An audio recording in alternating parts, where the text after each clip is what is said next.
Now, cricket is going to hit fever pitch in a month, and T20 World Cup is the buzzword. Squads have been announced for most of the sides. Today was, in fact, the last day to send in the 15-man list. It's still not over, though, and there are so many opinions doing the rounds regarding various sides that have already been announced. We're talking of the Aussie squad today. Australia has won the T20 World Cup just once, and they did that in 2021.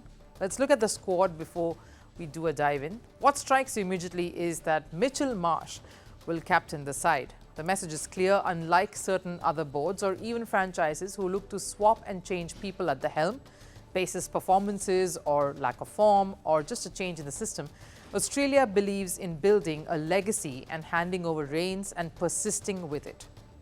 So despite the success that Pat Cummins has enjoyed in different formats as a captain, and now as well, particularly executing the captaincy role of an IPL franchise, there is no temptation to upset the apple cart and make changes to see if that would work in the Australia setup too. Mitchell Marsh was announced as the T20 skipper of the national side, and the selectors believe he has earned that privilege to continue as captain for the World Cup too. So Pat Cummins will play under Mitchell Marsh.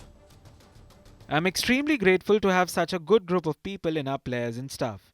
We have had some strong success in recent times, and I'm hopeful that will continue in what looks like a wide open tournament.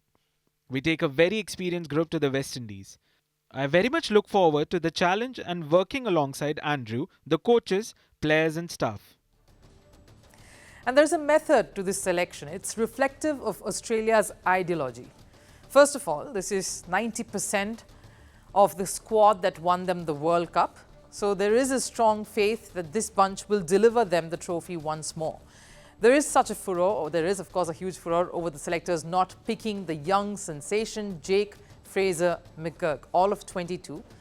He's nowhere in the picture when it comes to the Australian national team for the T20 World Cup. The youngster who's in fact creating waves in the IPL currently in the Delhi franchise top of the order is not anywhere close to an Aussie cap and is not featuring in Australia's World Cup plans. Now here's the thing, the Aussies believe that a national call-up is big. It's a massive honour and it has to be earned.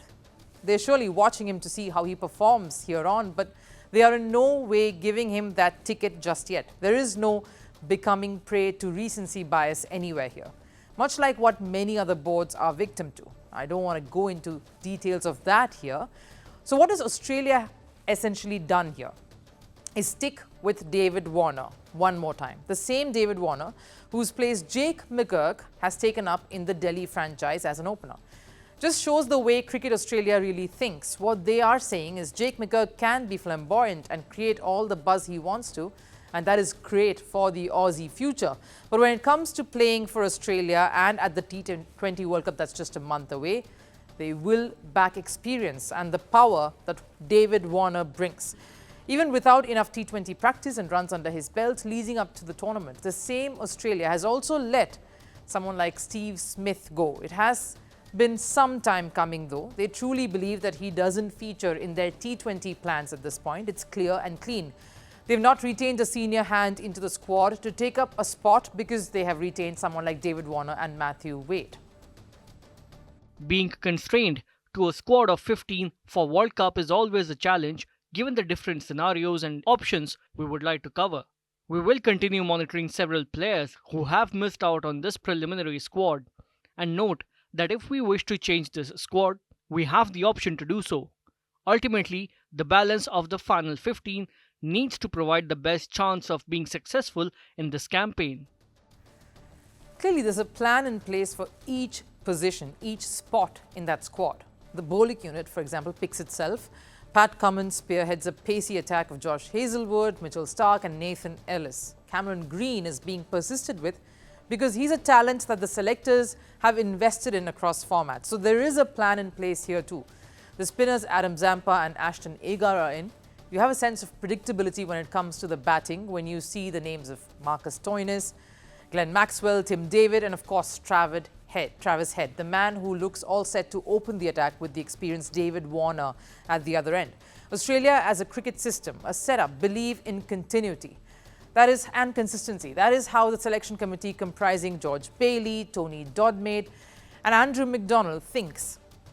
Yes, there is no risk-taking streaks here. That has its own advantage, but Australia don't see it as a drawback. Incumbency is a buzzword. Like their test unit, they do not shake a unit that they believe in to just get someone new. Unless, of course, that person has proven his talent and done the time and the hard yards. So to them, this is the squad that is capable of winning the T20 trophy, and going by just how power-packed this looks, they are definitely top contenders for sure.